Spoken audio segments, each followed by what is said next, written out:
Terminaria, não terminou porque perdeu, e aí o Alex Silva perdeu. O vilão, né? O vilão. Vamos falar com o Juninho? Juninho, o Luiz Roberto, tá lá nos estúdios da Globo, aqui no Rio de Janeiro, vão participar aqui com a gente no Troca de Passes. Luiz, como é que narra um jogo desse, meu amigo? Como é que você consegue controlar a emoção e passar a emoção também pro torcedor, de repente tranquilizar? Como é que acontece? Então, Roger, Maranhão, Serginho, um abraço a vocês, a todos os amigos que estão curtindo o Troca de Passe. Não é fácil não, acho que é igual para todo mundo, né? Primeiro que com 6 minutos você tem 2 gols seguidos, você já ganha um novo contorno no jogo, né?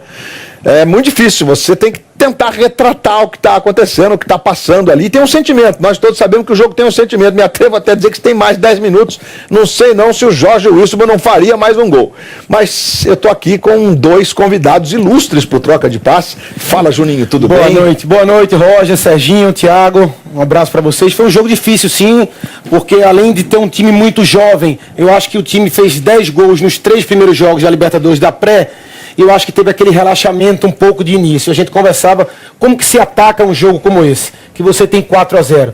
Os primeiros 30 minutos é como se você não tivesse vantagem. É atenção, é diminuição de espaço, é tentar imposição física, não perder as divididas, porque seu adversário vai caindo. Agora, você leva um gol, 3, 4, leva um na sequência, a confiança vai lá para baixo, o adversário cresce e a gente viu isso durante 90 minutos. Agora, Juninho, antes de eu conversar com o Paulo César de Oliveira, que tem situações importantes aqui para falar com o Paulinho, né? Porque no primeiro gol acho que foi tiro de meta e tem um pênalti pro Vasco que não foi marcado. Agora sim aqui. Mas, Juninho, a questão das bolas aéreas, o Roger, o Thiago, se a gente estava falando, porque foram 9 cabeçadas na direção do gol do Vasco, todos os gols foram de cabeça. Mas olha só o time que entrou em campo. Quem são os especialistas de bola parada defensiva? Paulão, o Ricardo ainda não é. Ele vai ter que evoluir nessa parte de bola aérea defensiva. E o Rios, porque o Wellington e o De Sábato não são especialistas, tem dificuldade. Os 2 laterais, Henrique e Pikachu, não são altos, também não são tão bons na marcação individual. Então o time se viu com 2 jogadores que vão no duelo, que vão na força, que é o Paulão e o Rios, e justamente o primeiro escanteio ela passa ali no primeiro pau. Eu acho que isso é uma deficiência que ela vai continuar. Porque o time não é um time alto, não é um time que consegue se impor nisso. Eu acho que a deficiência foi por isso, é característica dos jogadores, e aí o adversário soube aproveitar. Porque teve o Eraso, que vacilão, foi agredir o menino do Chile lá e pegou 2 jogos, não pode jogar. O Ricardo, entendeu, Luiz? Mas é uma deficiência, um fundamento que precisa melhorar, para zagueiro, que ele vai ter que melhorar. O Roger, eu conversava com o Juninho sobre a questão do ar rarefeito para a bola, e o Juninho está dizendo que ele nunca chegou com antecedência. A hora que a gente tiver condições aqui da Júlia Guimarães no flagrante do Zé Ricardo lá no estádio de Sucre, é só vocês me avisarem aqui que a gente passa imediatamente. Deixa comigo. Aliás, vamos lá já, porque o Zé Ricardo está falando juntamente com o Wellington. Vamos lá.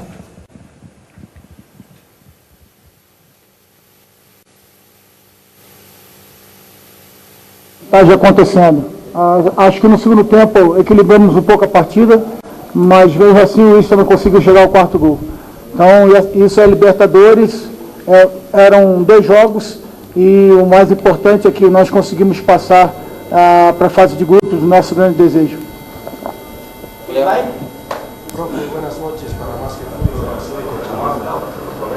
Mais alto.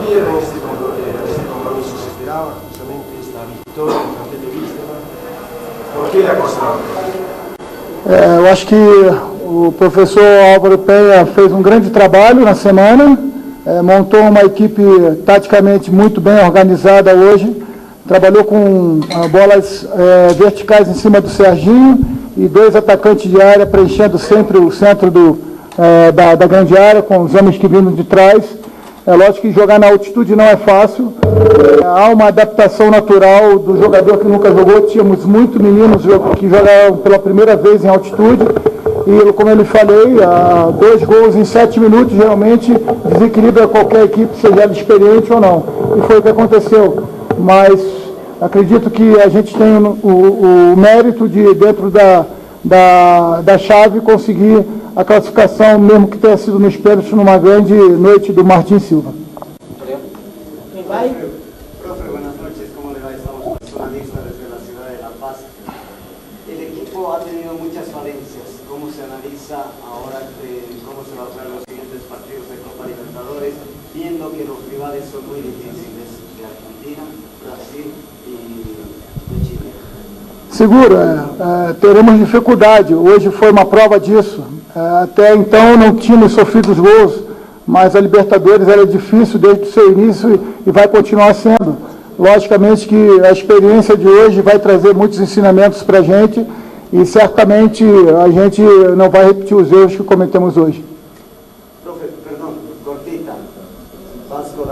Vasco da Gama merecía clasificar por el fútbol que ha demostrado?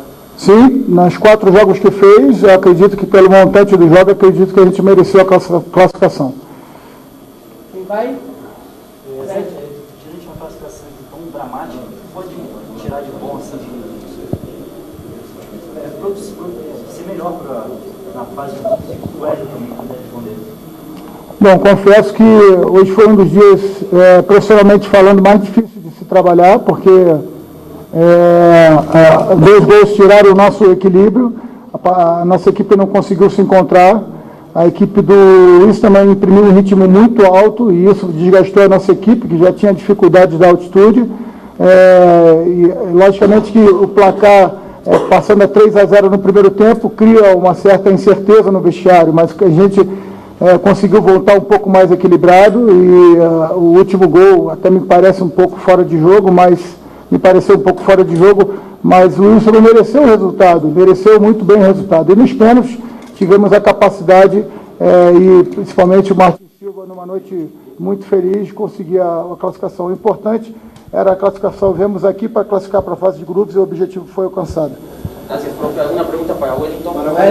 Ele perguntou. Certo. Gol foi legal. Mas foi pênalti.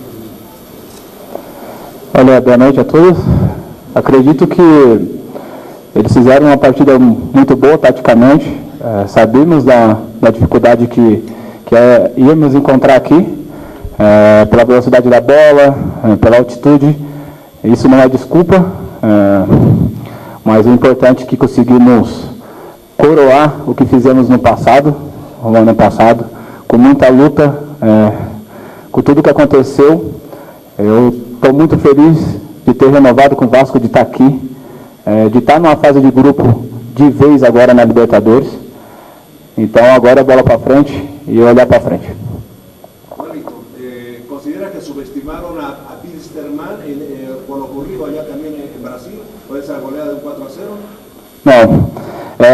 Eu fui um dos que deu entrevista coletiva, não sei se o senhor acompanhou.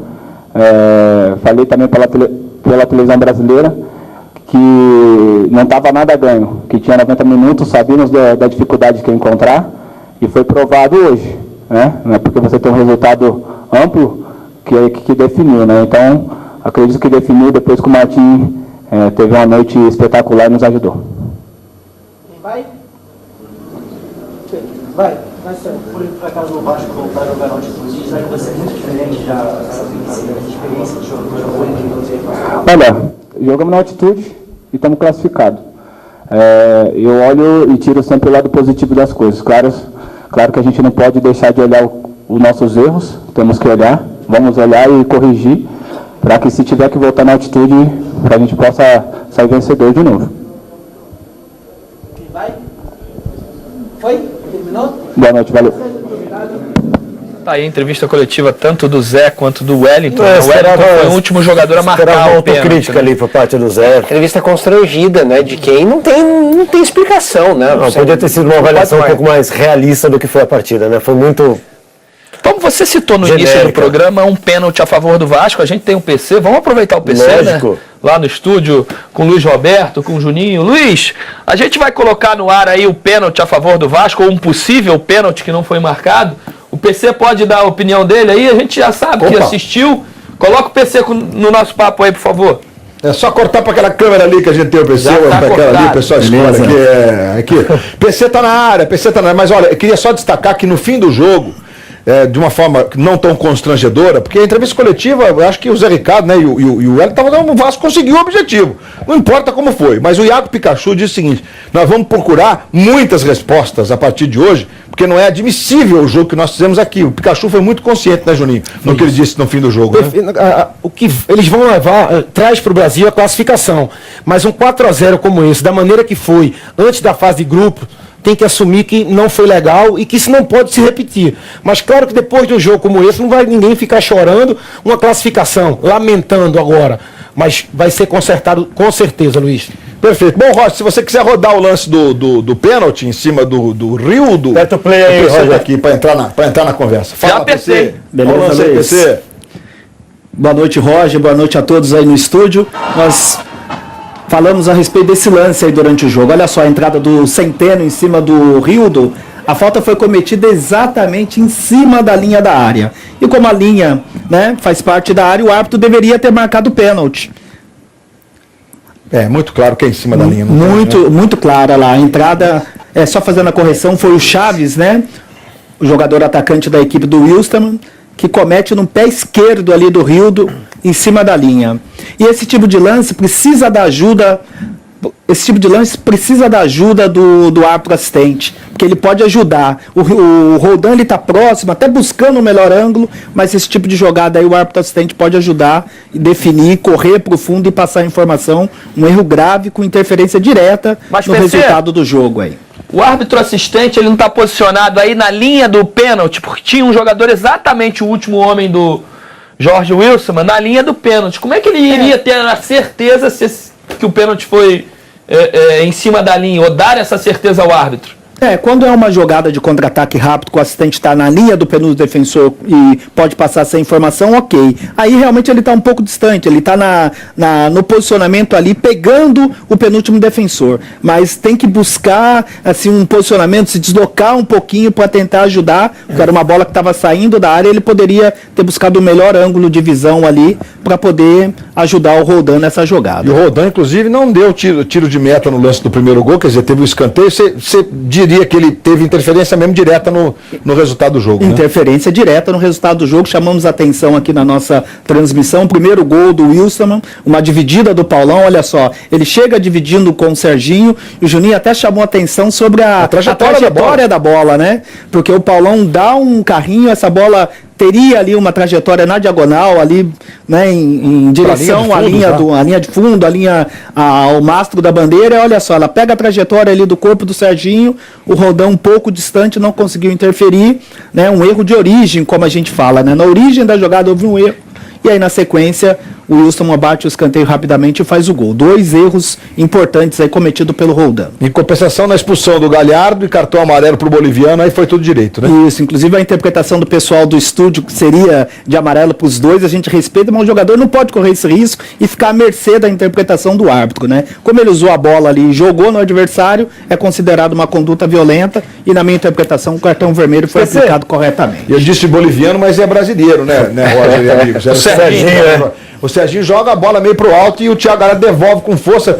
A gente tá cansado de dizer, né, Roger? Toma cuidado, jogador brasileiro em Libertadores. O Eraso, que nem é brasileiro, é equatoriano, deu aquele mole, dando um soco na barriga do. Tem Serginho na mesa, hein? Tem Serginho na mesa. Serginho jogou muito. Esse Serginho daí também acho que faz a mesma função, hein, Serginho? Acho que não. Esse aqui é lateral corredor, fininho, magrinho, corre 20 km por dia. Na pelada não, na pelada é atacante, meia, dono da bola. Vamos liberar a rapaziada lá? Vamos liberar. Eu acho só que o Galhardo garoteou, né? Porque pra mim, meio que a mesma punição sair pros dois lados, simplesmente garoteou.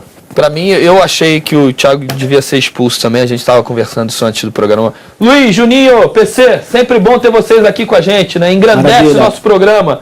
A gente que agradece, Roger, Serginho, Thiago Maranhão, aquele abraço, menino. Parabéns pela transmissão, né? Como eu dei os parabéns ao Luiz Carlos Júnior pela transmissão do Sport TV, vocês também. Mas você viu as duas, Roger? Transmitiram muita emoção. Não só as duas, como o jogo do Atlético Mineiro, do São Paulo. Aqui a gente vê tudo. Nossa, que trairagem. Valeu, PC. Valeu, Juninho. Um abraço. Tchau, tchau. Um abraço a todos. Valeu, gente.